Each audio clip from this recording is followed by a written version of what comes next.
Hey, whose Jeep is this? Karen's voice sliced through the crisp mountain air like a buzzsaw. Suddenly, a deafening clank echoed from behind the cabin. She'd taken bolt cutters to the thick steel lock securing my Jeep. No warning, no permission, no hesitation. Everyone on the lakeside turned to look. It was like a scene out of a bad reality show, except this was real. What Karen didn't know, what nobody knew, was that the vehicle she was about to have towed was part of an active undercover police operation. And what happened next made everyone's blood run cold. The Jeep had been parked off to the side of the cabin, not in anyone's way, not blocking a fire lane, and well within my own property line. But Karen, the self-declared president of our small lake HOA, decided that my vehicle looked suspicious and had been here too long. I had only arrived the night before, unlocking the old trailhead gate myself and setting up a quiet weekend retreat. I had no idea she'd somehow gotten access to the property that morning, let alone brought a tow truck with her. I was still brushing my teeth when I heard the engine revving outside. I raced to the porch barefoot, still wearing yesterday's hoodie, just in time to see her yanking the Jeep's door handle like it owed her money. "You can't park unauthorized. Vehicles in this zone?" she screamed, gesturing wildly at the imaginary HOA boundary line she'd invented in her head. "This cabin is subject to community rules. Should have filed a temporary vehicle form." Behind her, the tow truck driver looked nervous, glancing repeatedly at the Jeep's undercarriage. "Ma'am," he said, "this vehicle has some ... weird equipment on it. Are you sure?" But she cut him off. I said, "Tow it now." I bolted toward them. "Don't touch that Jeep." My voice cracked the tension like lightning. Karen spun around. You're trespassing? I already called the sheriff." Her smugness was a mask behind it, a flicker of doubt. "You have no right to cut that lock," I said, my eyes locked on hers. "You just tampered with federal property." She laughed. "What are you talking about?" "It's an old Jeep. Nobody cares." But even the tow driver had stopped moving. He was now staring at the small panel I had installed under the bumper, just beside the fake tailpipe. It was cracked open slightly from her pulling. Inside, a blinking red light. Karen followed his gaze, and her face drained. "What the hell is that?" she asked. I didn't answer. I couldn't. I just looked at her and waited. 5 seconds later, a low beep echoed from inside the vehicle. 3 short tones, 1 long. The kind of sound that tells you you've seriously messed up. I grabbed my phone and dialed. "This is Echo 12, I said into the receiver. "Surveillance breach. Lakewood sector. Civilian interference. Package integrity may be compromised." I hung up and looked at her.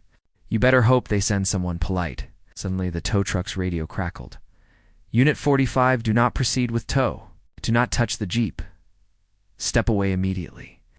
The driver backed off like it was radioactive. Karen looked like she'd swallowed a mouthful of wasps. "What's going on?" she asked, backing toward the fence line. "You just tampered with an ongoing operation, Karen," I said quietly. "This entire vehicle is wired. Not just cameras, not just GPS. Evidence. Chain of custody.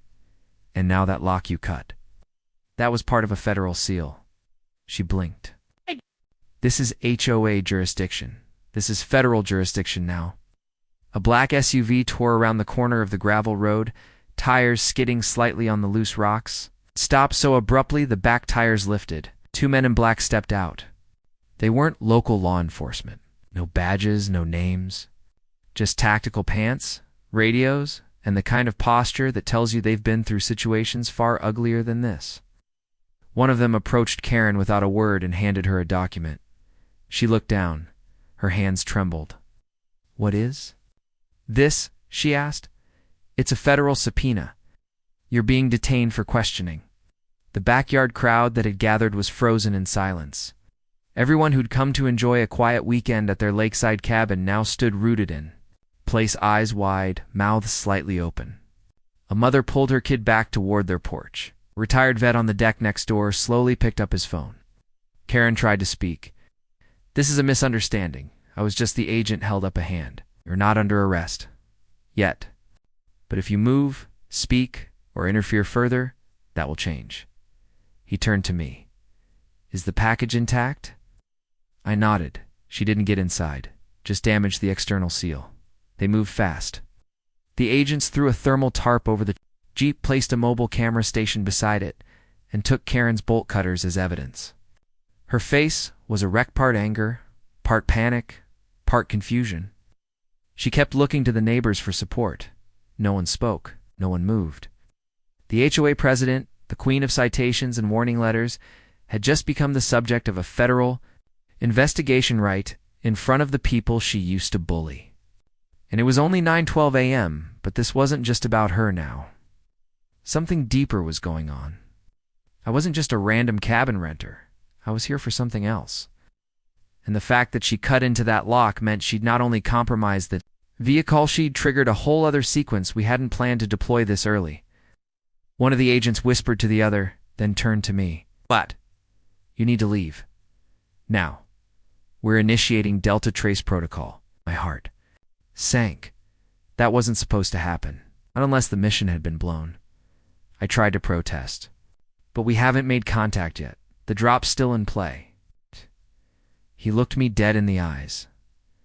"It was never just a drop anymore. It's gone hot. Someone else is here. Someone who knew what that Jeep was." My skin went cold. "Karen didn't know anything," I said. "She's just a busybody with a title." "Exactly," he replied, which means someone told her disappear. Now. That was the last thing the agent said before grabbing a steel case from the SUV and heading toward the Jeep. No emotion, no second explanation, just a command. I didn't argue. I turned and sprinted back to the cabin, heart pounding already, forming a mental list of everything I needed to grab. If they had triggered Delta Trace, that meant the target, whoever they were, wasn't just watching, they were closing in. And I was no longer the hunter. Inside the cabin, I dumped the decoy. Duffel and went straight for the hidden floor hatch under the bedroom rug. I had packed light on purpose, anticipating a quick weekend operation. Now I regretted that choice. From the hatch, I pulled a go bag, a fake ID pouch, burner phone, encrypted flash drive, and a pistol. My real phone still hot and traceable. Straight into the microwave with the door closed. I yanked on a jacket, loaded one mag, and bolted for the side door. Outside, the lake was chimerically so. Birds were silent. No dogs barking. Just the crunch of my boots on gravel as I slid down the slope behind the cabin. I knew the terrain like muscle memory. This wasn't my first mission here. The emergency trail led to an old hunting shed buried under moss and vines. Inside, I had stashed an unmarked dirt bike beneath canvas and chicken wire. It started with one kick. I didn't look back. Karen's screaming was still faintly audible through the trees as I ripped through the back trail. "You can't just take me. I have rights," she shouted, her voice cracking, but the trees swallowed it whole. I gunned the throttle. The gearshift was loose. Tires slid on pine needles. I pushed harder. If they had eyes on the Jeep, they'd already be rerouting surveillance to the forest line. I needed to vanish before they boxed me in. 2 miles out, I reached the ridge trail that overlooked the next county. Cell towers reappeared. I stopped beside a collapsed firewatch post and checked the flash drive against the burner. The files were still intact: photos, names, entry points, floor plans, but one folder had been remotely accessed. I stared at the timestamp. 34 minutes ago. That was before Karen ever touched the Jeep. I froze. Someone was already inside. The system. And that meant the leak didn't start with her. It started with us. I sent a coded text to HQ. Trident compromised. Confirm mole vector. Exfil in progress. No reply. 10 seconds. Safe house. Target K7 possibly active. My hands went cold. K7 wasn't just another target. He was a ghost protocol. Red listed, unconfirmed, presumed dead. And if he was watching the cabin before Karen ever showed up, that meant he knew about me. Not just my cover. My real identity. Hit the trail again, pushing the dirt bike harder. Trees blurred, roots snagged. But by the time I hit the lower trailhead, I could see the old ranger station where we'd buried the beta safe house under fake paperwork and renovation signs. From the outside, it looked abandoned, graffiti on the door, broken windows, a nitrogen monoxide, trespassing sign barely hanging by one chain. But behind the basement stairs was a steel vault door requiring a hand scan. My hand. I prayed it still worked. It did. The lock clicked. Inside, everything was untouched. A single cot, a terminal, backup gear, bottled water. I bolted the inner door and powered up the console. Still offline. That wasn't unusual. The system required hardline confirmation from 2 satellites to open a secure channel. I opened the metal drawer under the table and found what I really came for, a black box no bigger than a VHS tape. Inside, 1 biometric key and a map overlay of 4 known K7 extraction paths. All of them intersected with one thing. This lake. That explained everything. The Jeep wasn't just a staging point. It was bait. K7 wasn't trying to avoid detection. He was waiting for confirmation of who'd show up to retrieve it. He wasn't afraid of being seen. He was confirming who was still alive, who still mattered, and Karen? She wasn't just nosy. She was disposable. She was the spark to see what would burn. That meant I was already marked. The basement lights flickered, then they cut completely. I went still. Someone had triggered the outer motion sensors. I drew the pistol and shut off the monitor's glow. Nothing but blackness and silence. Then a faint metallic creak from the stairwell. Not heavy like a boot, soft, deliberate, like someone dragging their fingers across a steel banister. I stepped sideways, silent, pistol aimed at the crack beneath. The door. 1 breath. 2. 3. Then dash bang. The steel door shook violently once, but it didn't open. Whoever was out there didn't knock twice. I reached for the terminal, powered it back up, and forced a line jump through the backup mesh. It worked. A grainy security feed flickered on. For cameras. Dark except one. Camera 3 showed a man in a jacket standing just inside the main stairwell. He wasn't breaking in. He was waiting, staring directly into the lens. As if he knew I was. Watching, he held something in his hand. A phone. He turned it toward the camera. On the screen, a photo of me from this morning. Taken seconds before I stepped out of the cabin to stop Karen, the timestamp read 7:04, Adatem, which meant he had eyes on me before the Jeep, before the confrontation, before I even realized anything was wrong. I backed away from the monitor. It wasn't just a leak. This was a full trace. It was closing in. Suddenly, the screen blinked red. Incoming transmission? I didn't touch anything. It connected automatically. A distorted voice filtered through. You move too slow. It's mine. Static. Then a series of numbers flashed on the screen coordinates. My stomach dropped. They pointed back to the lake. The Jeep. No, I whispered. I knew what he meant. One not even the agents were briefed on. If he accessed it before extraction, everything was blown. Names, operations, lives. I moved. No time to hesitate. I grabbed the black box, locked down the terminal, and set the room to auto-wipe. 60 seconds. I slammed the vault door behind me and ran. Outside, the air was colder. Rain started falling. I hit the dirt path and cut straight. Through the ravine, not toward the cabin, but through the undergrowth that led to the boat dock. I kept a kayak hidden there for escape routes. But now it was my only chance to beat him back to the Jeep. 15 minutes later, soaked and gasping, I reached the waterline. The Jeep was still under the thermal tarp. The agents were gone, Karen was gone, everyone was gone, which was wrong. They wouldn't have left without a handoff. That meant they never left. They were taken. I crept forward, pistol ready, the back. The door of the Jeep was ajar. I could hear something, a faint click-click-click sound, rhythmic, mechanical. I peeled back the tarp slowly inside. The black steel case under the rear seat was open. The secondary payload was gone, and scrawled across. The inside of the door in fresh red marker, you're too late, ECHO 12. 5 words. Slashed across the inside of the Jeep's rear door in red permanent marker. Still fresh. The scent hit my nostrils even before the shock wore off. I stared at the empty payload compartment. The case that had once held encrypted IDs, deep cover, dossiers, and 2 unregistered flash drives gone. The entire mission now sat in someone else's hands. Someone who was close enough to leave a message and still not get seen. I scanned the area carefully, slowly. Every leaf, every branch.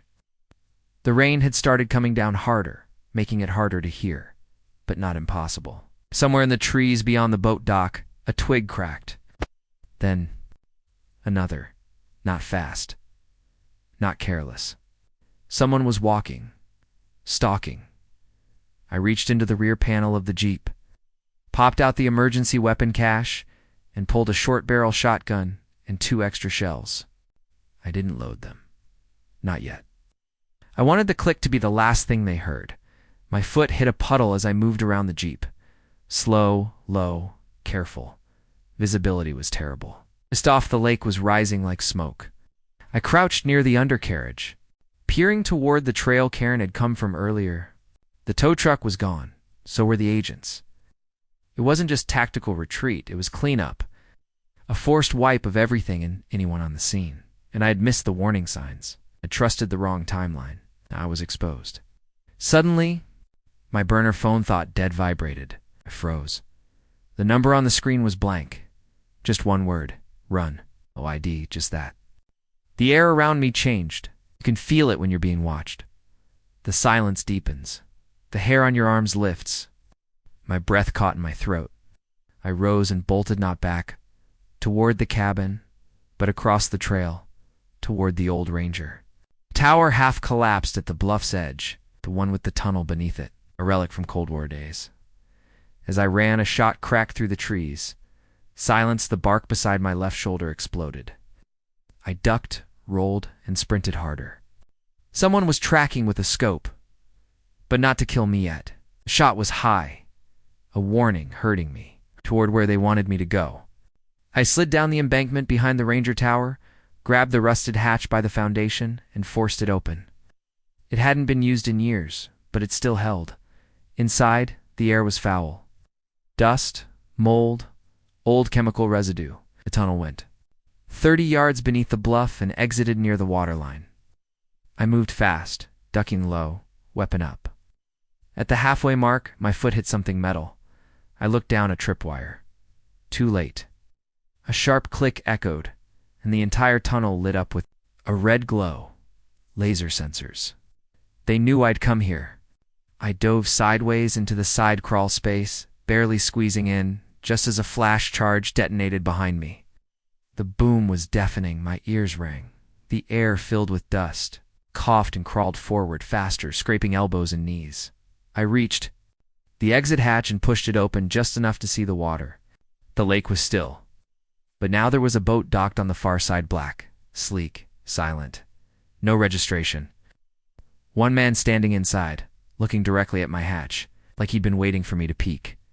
He held up the black case from the Jeep and tapped it twice, like he was knocking on a coffin. Then he smiled, turned away. I didn't hesitate. I burst from the tunnel, ran full speed to the tree line, and circled the shoreline wide. My boots slipped on mud. My ribs ached from the crawl. But I didn't care. I kept moving. I needed to get eyes on that boat. But when I reached the last bend, it was already pulling away slow, quiet, perfect. It vanished into the morning fog like it had never been there. No wake, no engine noise. Gone. My mind raced. If that man had the payload, then every operation we'd ever tagged to this region was now exposed. Safe houses, deep covers. Agent names. He wasn't just trying to disappear. He was building leverage. Blackmail, or worse, auction. I had one shot left. I pulled out the biometric key from the black box I'd taken earlier and snapped it into the burner phone's jack. It opened a map over a late tracking beacon still active. One signal, moving west, fast, not by water, by air. The map shifted. Satellite confirmed a low-flying aircraft had taken off from a field 12 miles outside the lake perimeter. A private airstrip, hidden under a fake ranch property, known only to a select few. But I knew it. I had helped build its original backdoor protocols 5 years ago, before I burned my real name, before Echo 12 existed. This wasn't just a retrieval now. It was revenge. Someone from the inside had waited until the operation was revived, then cut it open. I took the emergency trail down to the Ranger's ATV, hot-wired it, and gunned it down the Fireline Road. No time for backup, no time to think. Just speed. Rain hammered down now. Trees blurred past, my jaw clenched.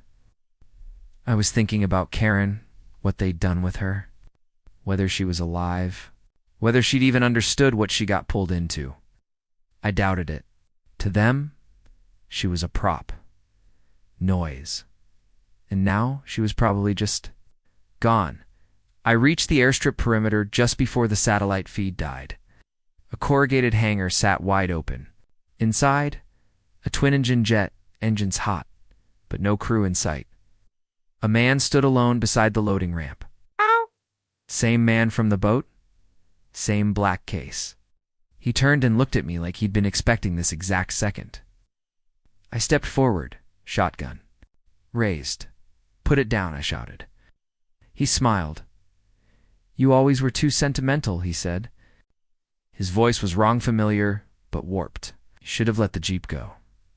Then he said my name, not the call sign, my real name. No one alive was supposed to know it. He tossed the case into the cargo hold, slowly raised his hands, and said, You won't shoot me. You need answers. He was right. I wanted to, but I didn't. Not yet. I stepped closer. Who told you? I asked. Who broke the protocol? He looked me dead in the eye.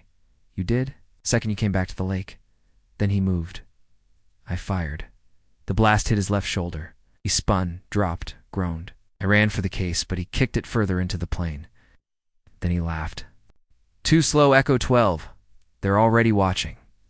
And then he bit down on something in his mouth. A cyanide tab. I watched his eyes glaze over in seconds. I didn't have time to process. I grabbed the case, ran out the back, and sprinted. Into the woods, as the jet's autopilot kicked in and took off with no one aboard. I collapsed behind a tree. Rain pounding, heart pounding harder. Case in my lap. Beeping again. But not like before. This wasn't a tracker. This was a countdown. 32 seconds. That's what the screen showed on the side of the case. On. Small green display, blinking slower now, almost like a heartbeat winding down. I pressed it against my chest to muffle the beeping as I scanned the woods for any eyes. The plane was already a dot in the sky, leaving behind nothing but vapor. And a trail of questions. I dropped to one knee behind a downed cedar, shotgun pointed out, and forced myself to breathe. If the countdown reached 0, this wouldn't just be a data wipe. Pit could be an incinerator. Or worse, a localized EMP, whatever it was. I had seconds. I flipped the latch on the case and opened it, fully expecting a blast. Instead, I found something even worse. A second case inside, thinner, sleek, silver edges lined with foam. On top was a thumb scanner blinking red, waiting. I didn't hesitate. I pressed my print against it. The screen jumped. Identity confirmed. ECHO 12. Countdown. Terminated. The beeping stopped. Silence returned. But the damage was already done. That countdown wasn't just a fail-safe, it was a message. Whoever had planted it knew I'd survive. This wasn't a kill switch. It was a leash. Inside, the second case was a hard drive encased. In thermal gel. Military grade. Next to it, a single folded document. I pulled it out. No header, no seal. Just one line typed across the top. ECHO 12 must not reach phase delta. Terminate if compromised. My stomach twisted. This wasn't just a breach. I was the objective now. Someone had rewritten the mission behind my back. And they had the authority to do it. That meant this went beyond a rogue asset. This was an internal kill order. A gust of wind hit me sideways, cold and sharp. like a slap. I stood, keeping low, moving deeper into the woods with the case tucked under my arm. I had to reach a secure node. The airstrip wasn't safe. The cabin was blown. Safe house had been compromised. That left one final fallbacker repeater relay hidden under an old train trestle on the edge of Carson Gorge. It was buried beneath a concrete support beam, disguised as a grounding unit. If it still worked, I could punch a signal through too. Shadow Division. Find out who marked me. The trek took 40 minutes of steep climbs, freezing rain, and slick stone paths. By the time I reached the trestle, my hands were shaking. Not from fear or from fury. This wasn't some bureaucratic blunder. It was a calculated betrayal. That someone wanted K7 to have that payload, and someone higher up knew I'd come after it. I reached the beam, pulled away the false panel, and attached the uplink cable to the drive. The signal indicator lit up red, scanning, verifying, then green. I uploaded everything, then waited. It took 90 seconds for the reply to arrive. Encrypted, fragmented, but readable.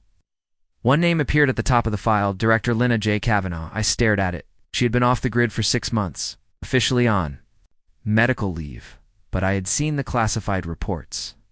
She'd gone dark after a failed operation in Warsaw, presumed dead.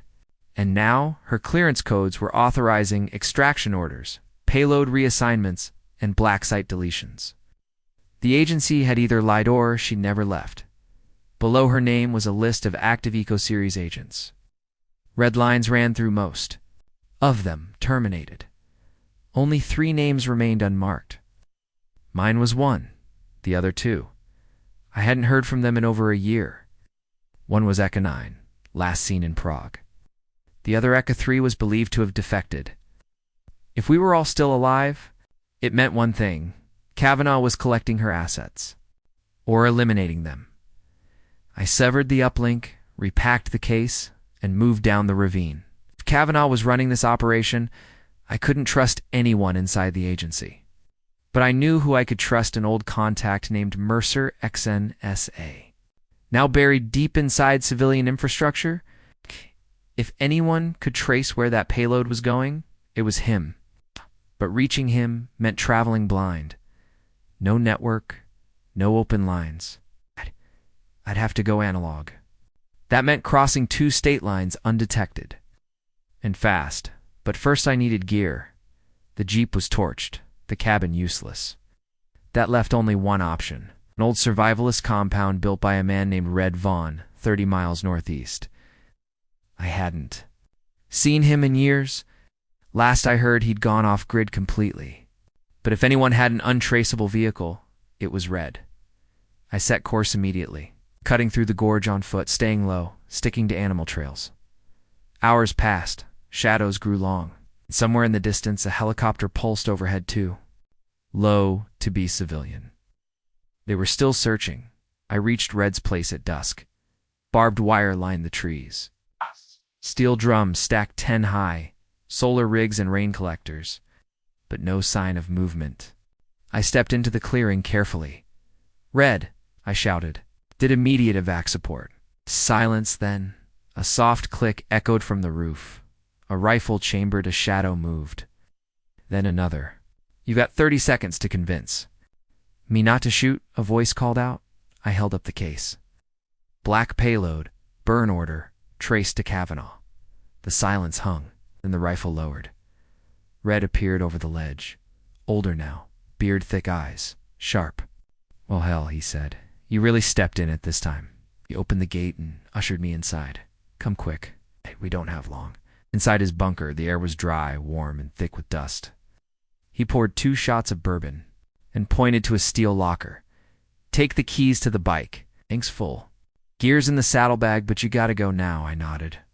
"I need a secure landline. 1 call. Your motion to a rotary phone bolted to the wall. Still works. No GPS. Just wires." I dialed. 3 rings, then a voice answered. "Mercer." I didn't waste time. Payloads in motion. Flight path diverted. Kavanaugh's running ghost ops. Silence. Then, "Where are you?" "In the wind," I said. "I need a trace on a biometric lock used inside a private jet." "I've got a partial code signature," he grunted. "Send it." I'll work fast. I hung up, punched the data into a flash stick, and handed it to Red. Drop this at the old Elk Ridge mailbox. Dead drop of 3. No one sees you. He nodded. Always liked being the mailman. I left minutes later, riding hard through the night, case strapped tight. The road was slick. My tires kicked gravel behind me like sparks. But I didn't stop. Not once. Because something in that case was worth killing for. And someone out there still thought I was dead. The storm rolled in faster than expected. By midnight, visibility had dropped to 10 feet, and the mountain road ahead turned into a narrow slick of mud and shadows. I leaned into the bike, eyes squinting through the rain, every second stretching. The case was secured in a saddlebag rigged with a kill switch. If it got pried open without my thumbprint, it would erase itself in 5 seconds flat. But I had to reach Mercer. I had to know where the payload was going, and why Kavanaugh was suddenly rewriting the mission we both had died to build. 20 miles out from Red's bunker. I saw headlights up ahead, slow-moving, too evenly spaced. Not civilian. Not a patrol. A roadblock. My gut dropped. I veered off-road into a ditch, cutting the engine. Rain pounded the leaves above. I killed the lights and slid the bike under a collapsed fence, camouflaging it fast. Then I moved on foot. Low through the brush, eyes fixed on the perimeter. 2 vehicles, 1 drone station, 3 agents in plain tactical gear. They weren't stopping random travelers. They were scanning heat signatures. They were hunting someone specific. Me, I watched. One of them check a scanner, then shake his head. No ping. He's not here. The second one looked restless. He's on foot now. Maybe ditched the ride. The first one tapped the roof. Orders are to hold. They'll flush him toward us. That confirmed that Kavanaugh wasn't just monitoring data. She was coordinating movements, feeding teams, adjusting coverage zones. That meant she either had control of Shadow Division assets or worse, she was building a separate network inside it. Either way, the longer I stayed in this sector, the tighter the trap would get. I doubled back, took the northern slope toward Ridgeview Pass, and activated a short-range burst signal from the burner. It was encrypted to only one frequency, Mercer's. Within a minute, the device vibrated twice. Incoming location pin, no text, just coordinates. An abandoned telecommunications relay tower, 25 minutes northeast, isolated, high elevation, no roads. Perfect. I started climbing. By dawn, I was soaked through, freezing and bleeding from a dozen scrapes. The tower emerged from the mist like a relic from a forgotten war. Rusted steel. Bent antennae. Mercer's gear was tucked beneath a tarp near the base. I moved toward it cautiously. "You took your time," came his voice from the shadows. He stepped out holding a thermal blanket, tossed it to me. "You're lucky your signal didn't bounce into the wrong hands." I looked up. It might have inside the shelter beneath the tower. Mercer had set up a crude but effective array laptops, power cells, a dish rig to an old radar unit. "You bring it?" he asked. I handed him the case. He placed it gently on a pad, ran a scanner across the lock. Military shell, nested encryption, no remote triggers. Good work keeping this from frying. He plugged in a drive and waited. "Okay, here we go. Let's see where our friend is taking the treasure." Lines of code spilled across the screen. Then a map loaded flight patterns, encrypted transmission paths, shipping data. Mercer's eyes narrowed. "You're not going to like this." I leaned in. "Talk." He pointed to a blinking dot. On the screen, that plane didn't just vanish. It rerouted midair, landed in a private hangar in Utah, switched tail numbers, and left again within 20 minutes. It's not headed west. It's headed east. Destination: Arlington, Virginia. Facility code -17. I stared at the map. "That's an old archive node, supposed to be shuttered." "Exactly," Mercer said. "Only 3 people still have access codes to that compound. 1 is a dead senator. 1 is buried in an unmarked grave. The 3rd is Lena J. Kavanaugh." He leaned back. "She never left the agency, Echo. She buried herself deeper inside it. and now she's pulling every ghost protocol she can reach.